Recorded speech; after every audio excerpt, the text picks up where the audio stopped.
복종윤리 8번째, 우리 성령 안에서 복종한다 두 번째 시간으로 우리가 함께 말씀 나눌까 합니다. 우리 대부분의 그리스도인들이 우리 신앙생활이 뭐냐라고 이야기할 때 신앙생활을 우리가 흔히 생각하기를 일상생활을 종교화하는 것, 다시 말하면 일상생활을 종교적인 형태화하는 것이라고 생각할 때가 많단 말이죠. 여러분도 그렇게 생각하지 않습니까? 일상생활이 다 종교화되어지는 것, 종교적인 형태화되어지는 것, 그게 우리가 신앙생활이라고 생각할 때가 많잖아요. 하루에 얼마나 많이 성경을 보며 얼마나 많이 기도하고 어떻게 찬송을 부르는가, 얼마나 우리가 주일 성수를 성실하게 하고 주님 앞에 드릴 헌금과 봉사를 성실하게 감당하는가, 그게 우리는 마치 신앙생활이라고 생각할 때가 많단 말이죠. 그러나 성경은 그걸 가르쳐서 신앙생활이다 이렇게 얘기하지 않는단 말이죠.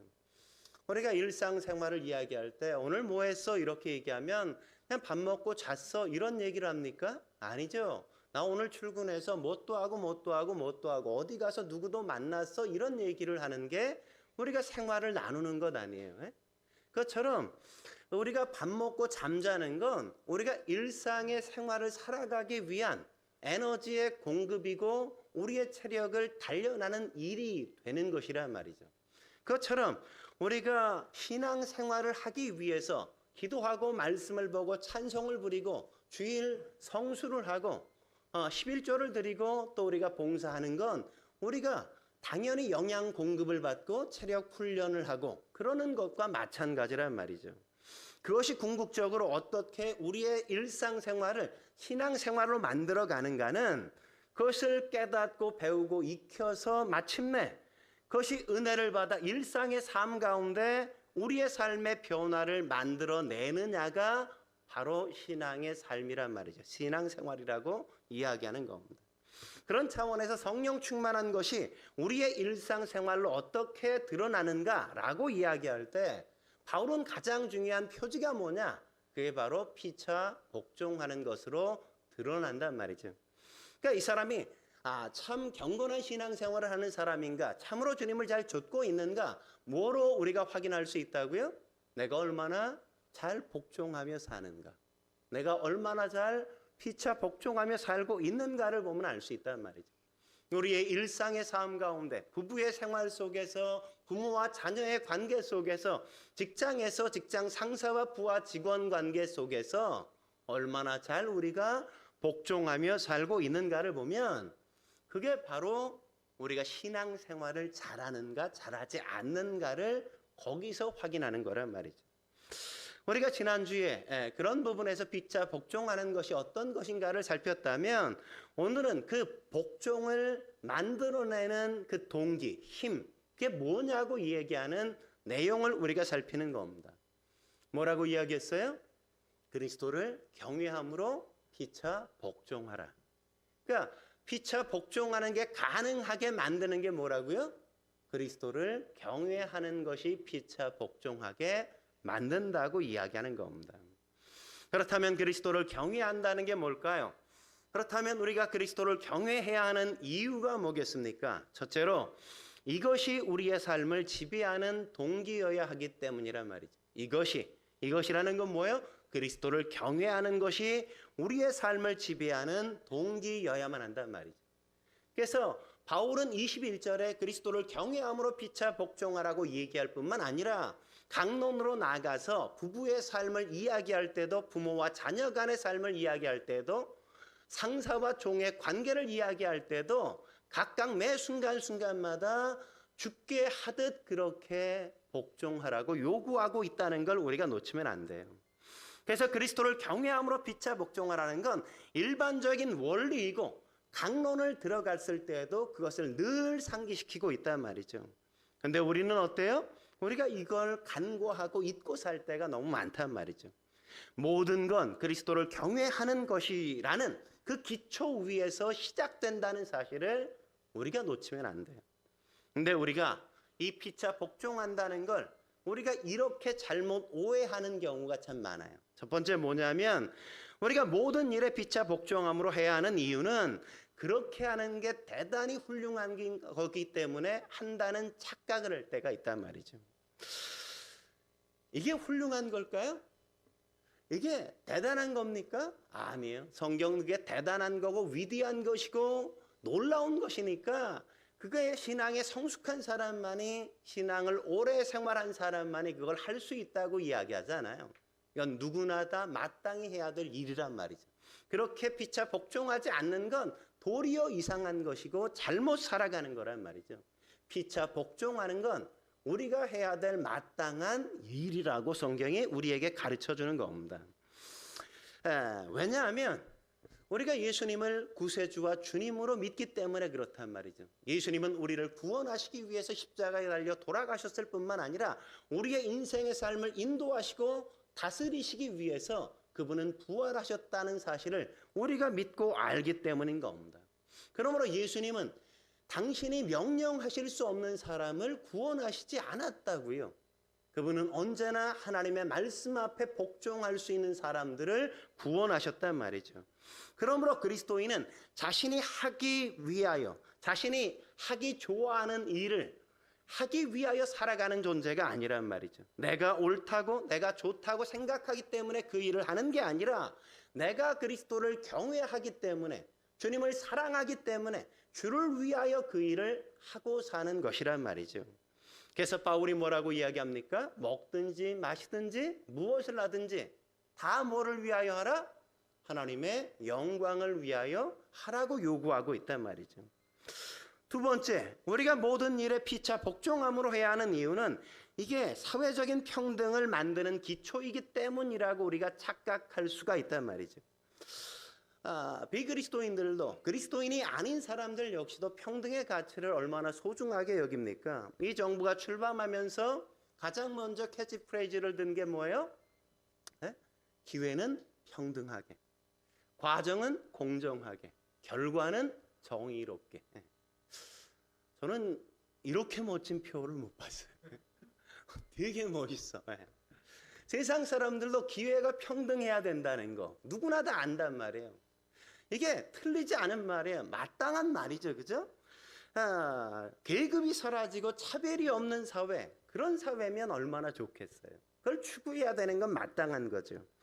그러나 여기서 말하는 피차 복종하라는 말이 세상 사람들이 말하는 것과 같이 그리스도의 피와 상관없이, 그리스도의 속죄 사역과 상관없이 모든 사람이 다 평등해야 된다고 요구하는 것과 같은 그런 차원에서 요구하는 피차 복종하라는 게 결코 아니란 말이죠. 이건 정치나 사회적인 가치적인 차원에서 피차 복종해야 되고 평등해야 된다는 차원에서 이야기하는 게 아니란 말이죠. 오직 뭐예요? 그리스도를 경외하기 때문에 우리는 피차 복종할 수 있어야 한다고 성경이 말하는 겁니다. 다른 이유에서 있지 않아요. 오직 그것 때문에 하는 거란 말이죠. 다른 차원에서 그리스도인의 일이 그런 차원에서 일하는 게 아니란 말이죠. 그리스도인의 일을 하는 동기는 그런 차원에서 비그리스도인들과 차원이 다른 겁니다. 그리스도인은 오직 이 일에 있어서 혼돈하지 않아야 돼요. 우리가 정권의 이 촛불 정국이 일어나면서 일어났던 거대한 이 사회적인 이슈 가운데 문제가 뭐였어요? 그리스도인들이 다 그리스도의 이름을 내걸고 좌나 우나 마찬가지로 다 하나님의 이름을 하찮게 만들어버렸잖아요. 복음을 우습게 만들어버렸잖아요. 하나님의 이름을 만홀히 여기도록 만들어버린 것 아닙니까?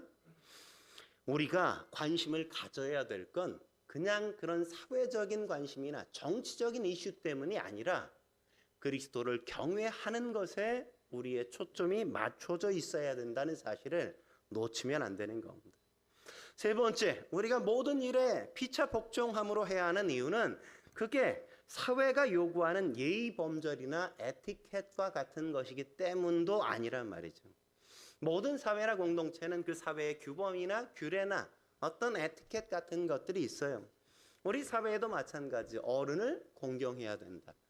약자를 우리가 보호하고 지켜줘야 되고 배려해줘야 된다. 이런 것들이 사회가 공감하는 예의고 에티켓 아니겠습니까? 그러나 바울이 여기서 피차 복종하라는 말이 그런 차원에서 얘기하는 게 결코 아니란 말이죠. 근데 교회 안에서조차도 성도들까지도 마치 그런 에티켓과 예의 범절을 가지고 교회 안에 들어와서 그런 걸로 사람을 평가하고 판단하는 경우가 너무나도 많단 말이죠. 걔는 애비 없는 자식이라 못 배워서 그래. 걔는 싸가지가 없어. 이렇게 평가하고 판단할 때가 얼마나 많아요. 예? 마치 그렇게 말함으로 해서 뭐예요? 나는 뭔가를 좀 배웠고 나는 그래도 싸가지가 있다는 것에 대한 우월감을 드러내고 그런 사람을 업신여기는 사악함이 밑바닥에 깔려 있는 것은 아닌지 우리 스스로 우리 자신을 돌아봐야 된단 말이죠. 나는 좀 배웠다 이거죠. 나는 그 정도는 예의를 갖출 줄 아는 사람이라는 걸 드러내도록 요구하는 게 이런 것이 아니라고요. 예? 그런 차원에서 피차 복종하라고 우리에게 요구하고 있는 게 아니라는 사실을 우리는 명심해야 된다고요.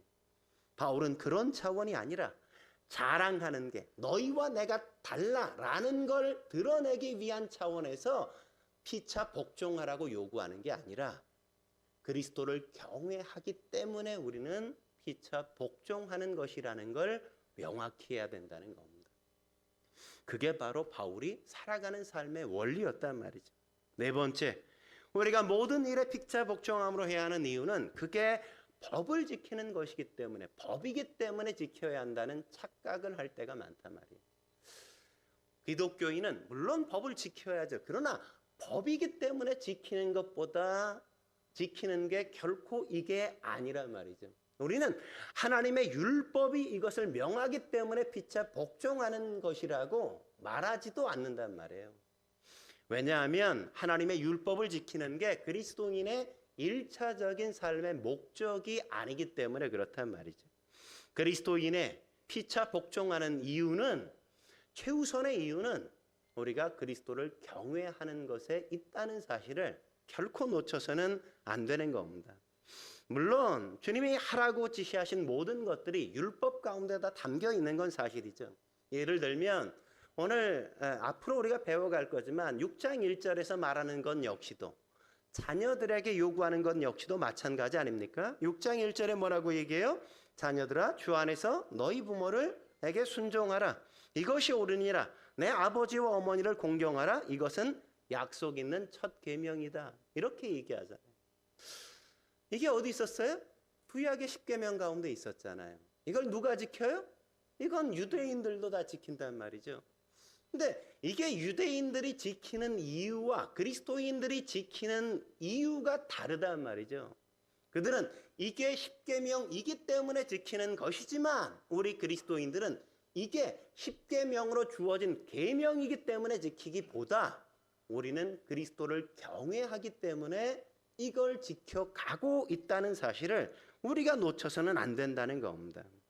우리는 율법을 지키는 것에 관심이 있는 게 아니라 그리스도를 경외하는 것에 더 깊은 관심이 있고 더 높은 차원의 동기가 있기 때문에 피차 복종하는 것이라는 사실을 우리가 놓쳐서는 안 된단 말이죠. 이게 바로 언제나 변함없이 그리스도인들을 다르게 만드는 표지라는 사실을 놓쳐버리면 안 되는 겁니다. 그리스도인은 이제 더 이상 율법적인 차원에서 우리가 말씀을 따르거나 지키지 않는다고요. 우리는 그리스도를 경외하기 때문에 말씀을 지키고 따르는 것이란 말이죠. 그래서 바울은 강론에 들어가서 죽게 하듯이라는 말을 끊임없이 되풀이하고 강조하고 있다는 사실을 우리가 놓치면 안 돼요. 한 걸음 더 나아가서 우리가 그리스도를 경외하는 이유 무엇 때문일까요? 두 번째, 율법이 예수님이 복종하는 본을 우리에게 보여주셨기 때문이란 말이죠. 예수님이 복종하는 본을 우리에게 보여주시기 때문이란 말이에요. 네? 예수님 명백하게 가르치는 내용이 그런 것 아닙니까? 세베대의 아들들의 어머니가 두 아들을 데리고 예수님께 와서 주의 나라가 임하면 한 아들은 주의 좌편에 한 아들은 주의 우편에 앉혀 주옵소서. 그렇게 구하자 그걸 본 10명의 제자들은 분노하잖아요. 그죠? 자기 자식밖에 없나? 이런 거죠. 그죠? 그러니까 예수님이 그때 뭐라고 말씀하세요? 마태복음 20장 25절부터 28절에 보면 이렇게 말씀하시는 걸 우리가 볼 수 있어요. 같이 한번 읽어볼까요? 25절부터 읽겠습니다. 시작. 예수께서 제자들을 불러다가 이르시되 이방인의 집권자들이 그들을 임의로 주관하고 그 고관들이 그들에게 권세를 부리는 줄을 너희가 알거니와 너희 중에는 그렇지 않아야 하나니 너희 중에는 누구든지 크고자 하는 자는 너희를 섬기는 자가 되고 너희 중에 누구든지 으뜸이 되고자 하는 자는 너희의 종이 되어야 하리라. 인자가 온 것은 섬김을 받으려 함이 아니라 도리어 섬기려 하고 자기 목숨을 많은 사람의 대속물로 주려 함이니라. 그러니까 신앙생활은 뭐라고요? 섬김의 싸움이라고 이야기하고 있잖아요. 누가 낮아지며 누가 더 많이 섬기느냐가 신앙생활의 치열한 싸움이어야 한단 말이죠. 세상은 으뜸이 되는 싸움을 하잖아요. 권세를 부리고 자기 멋대로 하고 자기가 마음대로 하는 걸 자랑 삼잖아요. 경찰도 내게 어떻게 하지 못해. 정치인도 나에게 뭐라고 하지 못해. 이런 게 자랑이잖아요. 내 멋대로 마음대로 하고 법 위에 군림하는 건 그게 세상이 말하는 자랑 아닙니까? 세상이 이야기하는 가장 큰 가치가 거기 있잖아요. 그러나 성경은 으뜸이 되는 싸움이 아니라고 해요. 성경은 누가 더 많이 복종하느냐, 누가 더 많이 섬기느냐, 누가 더 많은 사람의 종으로 살아가느냐가 성경이 말하는 진정한 가치라고 이야기한단 말이죠. 예수님은 어떻게 하셨다고요? 모든 사람의 대속물로 자기의 목숨을 내어주기까지 하셨다고. 모든 사람이 사람의 종이 나다. 이렇게 주님께서 말씀하신 거죠. 이게 쉽지 않은 얘기예요. 예수님은 이게 얼마나 중요한가를 요한복음 13장에서 제자들의 발을 씻기면서 가르쳐 주시지 않습니까? 발을 씻고 나서 13장 12절부터 17절에 이렇게 말씀하시는 걸 우리가 확인할 수 있죠. 같이 한번 12절부터 읽어보죠. 시작. 그들의 발을 씻으신 후에 옷을 입으시고 다시 앉아 그들에게 이르시되 내가 너희에게 행한 것을 너희가 아느냐? 너희가 나를 선생이라 또는 주라 하니 너희 말이 옳도다. 내가 그러하다. 내가 주와 또는 선생이 되어 너희 발을 씻었으니 너희도 서로 발을 씻어주는 것이 옳으니라.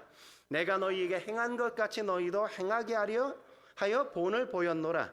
내가 진실로 진실로 너희에게 이르노니 종이 주인보다 크지 못하며 보냄 받은 자가 보낸 자보다 크지 못하나니 너희가 이것을 알고 행하면 복이 있으리라. 왜 예수님이 제자들에게 발을 씻기며 본을 보였다고요?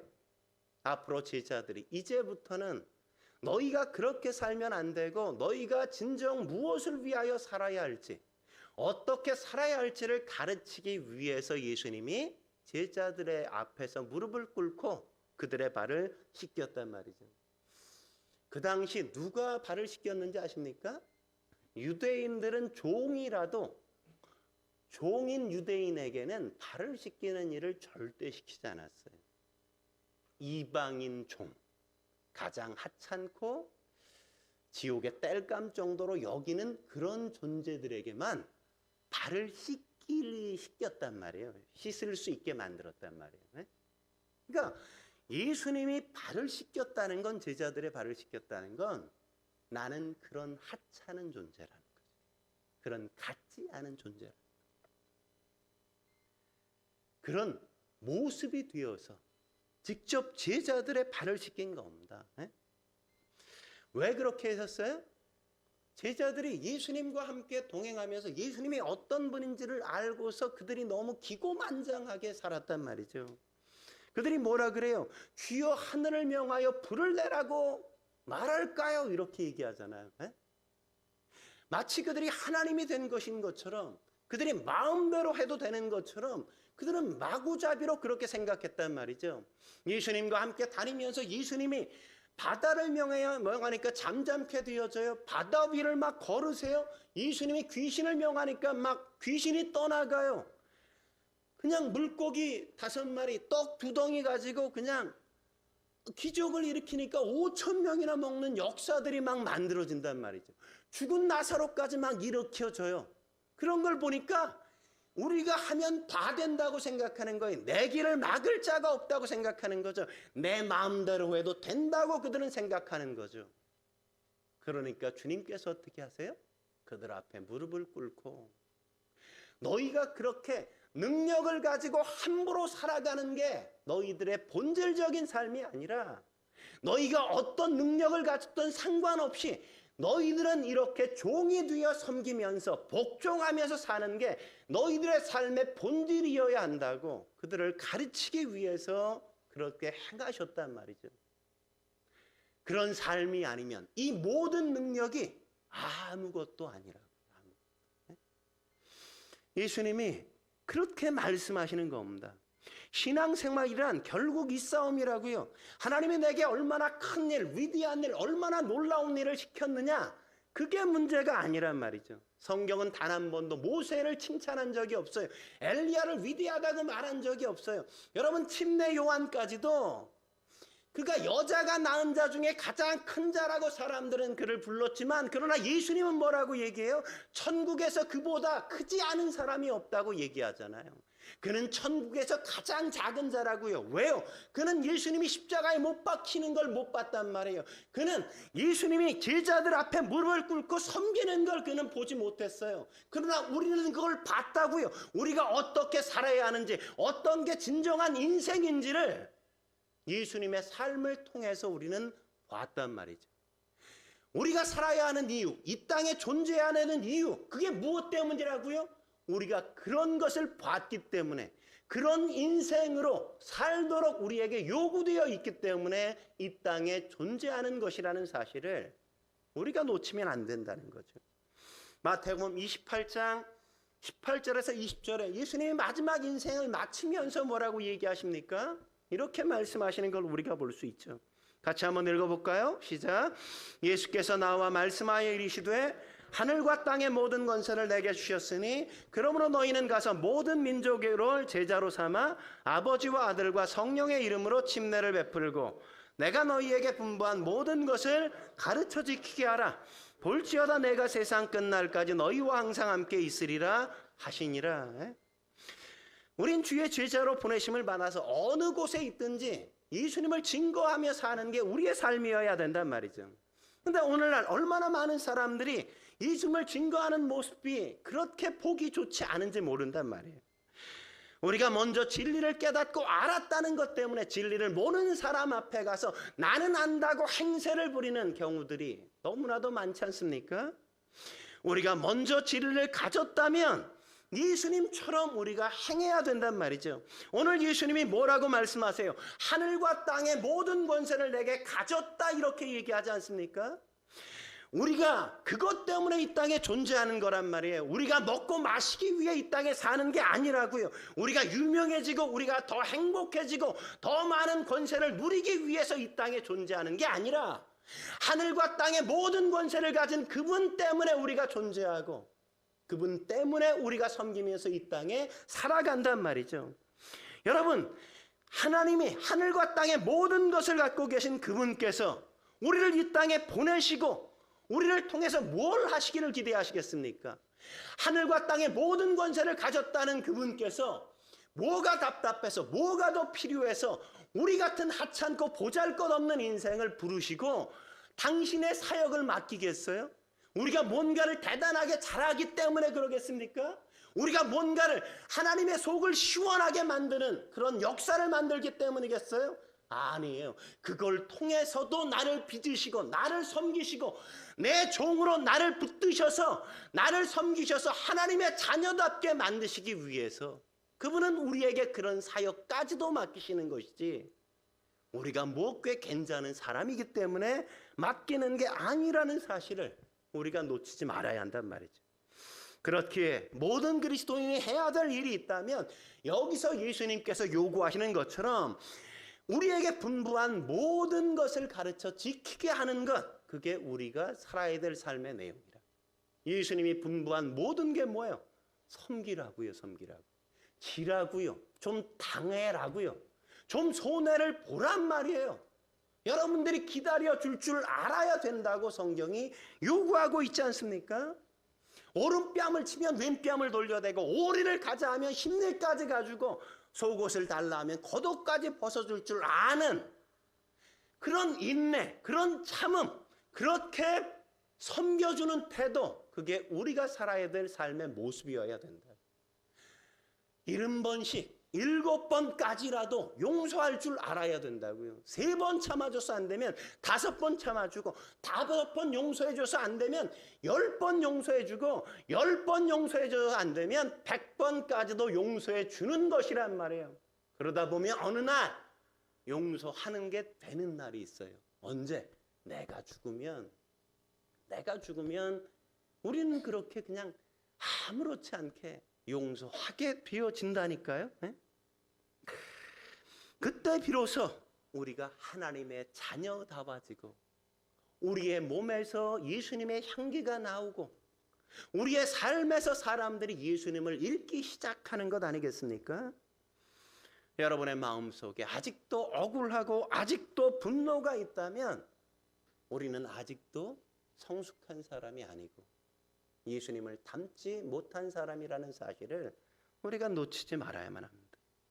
여러분이 얼마나 많이 성경을 읽었는가, 얼마나 많이 기도를 했는가, 얼마나 많이 찬양을 드렸는가, 얼마나 많은 걸 깨우쳤는가, 그건 아무것도 아니에요. 아무짝에도 쓸모없다고요. 예? 결국 신앙이란 누가 더 온유하며, 누가 더 겸손하며, 누가 더 오래 참아주며, 누가 더 오래 기다려주고, 누가 더 그럼에도 불구하고 사랑하며, 누가 더 그 사람을 긍휼히 여기는가의 싸움이라는 사실을 우리가 놓치면 안 됩니다. 그건 바로 이거야 라고 정답을 이야기하고 바른 소리를 하도록 우리를 부르시지 않았다는 사실을 잊지 마세요. 내가 천국 가보니까 말이야, 천국 갔다 왔다면 천국 갔다 온 사람다워야죠. 아니, 천국 갔다 온 사람이 왜 이렇게 목이 곧아요? 왜 이렇게 목소리는 커요? 예수님 만나고 왔으면 무릎 꿇어야죠. 겸손해야죠. 사람들이 잘못해도 못 본 척 해야죠. 그게 천국 다녀온 사람의 모습이지, 내가 천국 갔다 왔는데 뭘 그렇게 할 얘기가 많냐 말이에요. 우리의 삶이 달라지지 않는 한 우리가 신앙생활이라고 생각하는 모든 건 아직도 헛된 모습이라는 사실을 우리가 깨우쳐야 돼요. 주님은 오늘 그래서 우리에게 요구하는 겁니다. 너희가 피차 복종하라 이거지. 내가 그랬던 것처럼 너희도 복종하는 것, 그것만이 신앙생활이다, 이렇게 말씀하는 겁니다. 마지막으로 우리가 그리스도를 경외해야 하는 이유가 뭡니까? 복종하는 것이 예수님을 사랑하는 방법이기 때문이란 말이죠. 복종하는 것이 예수님을 사랑하는 방법이란 말이죠. 그리스도를 경외함으로라고 할 때, 경외라는 말은 사랑하기에 갖게 되는 두려움을 말하는 거예요. 그죠? 사랑하기에 갖게 되는 두려움을 가진 사랑, 이것을 경외라고 이야기하지 않습니까? 그래서 21절에 있는 그리스도를 경외함으로 피차 복종하라는 이 말씀을 성경학자들은 누가복음 10장 27절 말씀과 뗄래야 뗄 수 없는 관계에 있다고 이야기해요. 오늘 말씀하는 이 21절 그리스도를 복종함으로가 너희 하나님을 사랑하라는 말씀과 동일한 것이요, 피차 복종하라는 말씀은 내 이웃을 내 몸과 같이 사랑하라는 말씀과 동일한 선상에 있는 것이라는 사실을 이야기해 준단 말이죠. 그러니까 다시 말하면 그리스도를 경외하지 않는 사람은 누구도 사랑할 수 없다는 거죠. 예? 사람들을 사랑한다고 말하면서 사랑하지 않으면서 그리스도를 경외한다는 건 역시도 있을 수 없는 일이라고 성경은 말하는 겁니다. 예? 그러니까 경외한다는 건 곧 사랑한다는 거란 말이죠. 그렇게 우리가 예수의 제자인 걸 확인하는 방법은 내가 어떤 능력을 가졌고 어떤 권세를 행하고 어떤 기적을 베푸는가가 아니라 내가 얼마나 많이 사랑하는 것인가에 달린 거란 말이죠. 사랑하기 때문에 져주고, 사랑하기 때문에 당해주고, 사랑하기 때문에 손해를 봐주는 것, 그게 하나님의 제자, 예수님의 제자된 모습의 표지란 말이에요. 여러분, 성경은 사랑할 만한 사람을 사랑하라고 요구하고 있지 않다고요.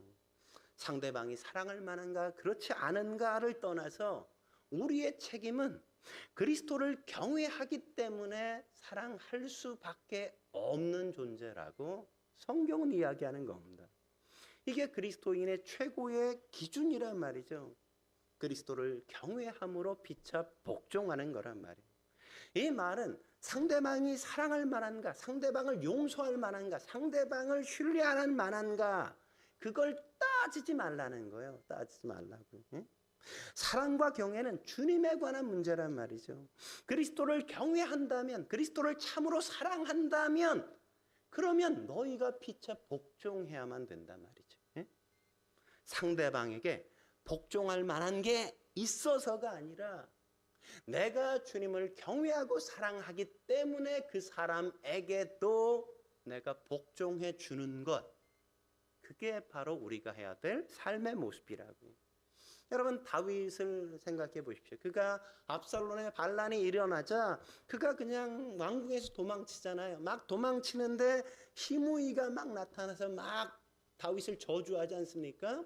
사실 시므이는 사울 왕가에 속하는 사람이었어요. 그때 뭐 좀 출세하고 잘 나갔던 사람인데 다윗이 왕으로 등극하고 왕가가 만들어지자 시므이가 그냥 쫓겨나고 빛을 잃어버리잖아요. 그러니까 다윗에 대해서 호의적인 마음이 없는 거예요. 근데 어느 날 보니까 압살롬 다윗의 아들이 반란을 일으켜서 다윗이 막 도망치는 거예요. 그걸 보니까 속이 시원한 거죠. 막 비탈길을 뛰어내려와 가지고 돌멩이를 막 다윗에게 집어 던지면서 먼지를 막 뿌려대면서 이 사악한 자여, 이 악한 인간아, 가거라 가거라 막 이렇게 막 저주를 퍼붓는 거예요. 그걸 계속하니까 다윗을 그래도 따랐던 병사 가운데 스루야의 아들 아비새가 참다 못해서 다윗에게 내가 가서 저놈을 당장 죽여버리고 오겠습니다. 그러니까 다윗이 뭐라고 얘기해요? 야, 그러지 마. 야, 그게 제가 하고 싶어서 제 일로 하는 거겠어? 하나님이 허락하시니까, 저에게 허락하시니까 나를 다듬고 나를 빚기 위해서 하나님이 저에게 허락하셔서 저 사람이 저렇게 하는 거지. 다윗은 그렇게 받는다고요. 그렇게 받아. 그는 복종하는 겁니다. 복종하는 거. 그는 그냥 누가 내게 폭력을 행할 때 당하는 거죠. 손해 보는 거죠. 참는 거죠. 견디는 겁니다. 왜요? 그리스도를 경외하기 때문에. 그리스도를 사랑하기 때문에 그렇게 당한단 말이죠. 여러분, 사랑이라는 것보다 더 두려운 게 어디 있어요? 총칼보다 더 무서운 게 사랑 아닙니까? 사랑해 보셨잖아요. 사랑하면 사랑할 때 얼마나 우리가 긴장해요. 여러분, 연애할 때 생각나지 않습니까? 내가 사랑하면서 아내에게 이 여자에게 처음 이렇게 다가가서 내 마음을 고백하기 전에 우리의 마음이 얼마나 쫄렸어요. 내가 이렇게 머리 이렇게 하고 가면 괜찮을까? 마음에 들어. 이 옷 입고 가도 괜찮을까? 내가 뭘 입고 가면 더 좋아할까? 내가 어떻게 어디에 예약을 해놓고 함께 가면 좋을까? 이런 뭐 별별 생각을 다 하잖아요. 다 하잖아요. 그러지 않아요? 나왔는데 괜히 얼굴 표정이 좀 안 좋은 것 같아. 뭐 안 좋은 일이 있었나? 어떻게 하면 이 마음을 내가 풀어줄 수 있지? 이런 생각 때문에 내가 그 시간에 그냥 온통 얼마나 긴장하고 별별 생각을 다 하는지 모른단 말이죠. 사랑한다는 건 그런 거란 말이죠. 그런 거. 근데 그게 그냥 나랑 대등한 관계가 아니라 나보다 어른인 어떤 존경하는 분이라면 그분과 만나는 게 두려움이면서도 참으로 좋은 것이기도 하잖아요. 그죠? 저도 예전에 이동원 목사님이 딱 나를 부를 때 갈 때 좋으면서도 왠지 두려움. 좋아해요. 근데 가는 게 좀 두려워요. 그런 마음이 있단 말이에요. 존경하니까. 그런 마음이 드는 게 그게 바로 사랑이란 말이죠. 사랑. 우리가 매주 우리가 오늘 나오지 않았지만 영상 예배 드리고 있겠지만 우리 관이 형제를 통해서 확인하잖아요. 늘 관이 형제는 늘 미영자매의 눈치만 보잖아요. 말이 떨어지면 즉각 순종하죠. 뭐 반항하는 걸 한 번도 못 봤어. 안 되라는 거, 뭐 토를 다는 걸 못 봤어. 하라면 해, 까라면 까. 이러면 그냥 네 이러고 하잖아요. 에? 그게 사랑이라고요. 저도 제일 무서운 사람이 누구예요? 아내가 제일 무서워요. 아내가. 제가 눈치를 안 보는 것 같지만 날마다 집에 들어갈 때마다 오늘 아내 표정이 어떤가 내가 늘 고민하고 얼마나 눈치를 살피고 괜히 큰 소리 치는 것 같지만 언제나 눈치를 살피면서 얼마나 내가 조마조마하고 사는지. 예? 우리 윤희 자매는 뭐 내가 뭐 비형 나쁜 남자 이래가지고 뭐 대단하게 막 살 것 같은데 사랑하면 언제나 그렇게 긴장하고 두려워하고 무서워하고 그런단 말이지. 주고 또 줬는데도 뭔가를 해주고 해줬는데도 뭔가 부족하다는 생각이 자꾸만 잊혀지지 않고 뭘 더해줘야만 될 것 같은 내 마음의 미안함, 빚진 것 같은 마음, 그런 게 늘 있는 게 사랑이란 말이죠. 여러분 제일 무서운 사람이 누구예요? 여러분이 평생 고쳐지지 않는 것을 마침내 고쳐지게 만드는 그 사람이 누구예요? 여러분의 자녀잖아요. 아빠, 담배 언제 필 거야? 언제까지? 어? 그 몸에 좋지도 않다는데 나까지 이렇게 막 나도 죽일 거야? 잃어버리면 평생 아내가 끊으라고 해도 안 끊은 그 담배를 다음 날부터 뚝 끊잖아요. 그죠? 네? 왜 끊어요? 자식을 사랑하니까. 자식 말이 그렇게 무섭다고요. 무서워. 네? 저도 제가 진선이가 제일 무서울 때가 언제냐면 처음 진선이가 무서울 때. 제가 진선이와 의선이가 뭔가를 막 잘못하고 계속 잘못할 때 진선아 이렇게 얘기했던 적이 있거든요. 자주 그랬거든요. 근데 진선이가 어느 날 의선이가 뭔가를 잘못하는데 의선이에게 의선아 이러고 있는 모습을 딱 보니까 얼마나 무섭든지. 내가 이건 하면 안 되겠다. 그렇게 무섭더라고요. 자녀 앞에선 노예가 되잖아요. 종이 되잖아요. 기꺼이 내가 종이 되는 걸 선택하고 노예가 되는 걸 선택한단 말이죠. 주고 또 주고 해달라는 거 다 해줘도 뭔가 해주지 못한 것에 대한 아쉬움, 미안함, 아들이 한번 화만 내면 내가 부모된 죄인이 된 것처럼 느끼는 그 마음이 얼마나 많아요. 우리한테. 해줘도 모자르고. 저도 우리 부모님이 어머니가 짜장면 먹으러 가서 자식들은 다 짜장면 시키고 당신은 안 먹는 거예요. 왜 안 드시냐 그랬더니 배불러서 안 먹는데. 배불러서 안 드셨겠어요?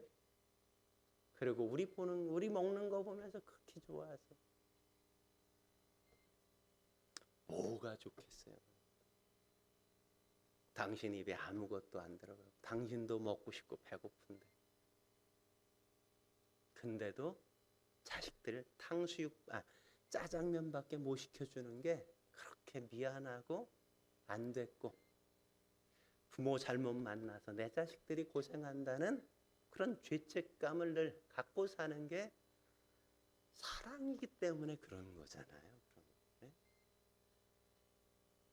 우리 부모님의 세대가 그랬고 우리도 여전히 부모가 돼 보니까 그런 마음밖에는 자식에게 잘해준 게 아무것도 생각이 안 나요. 내세울 만한 게 아무것도 없어요.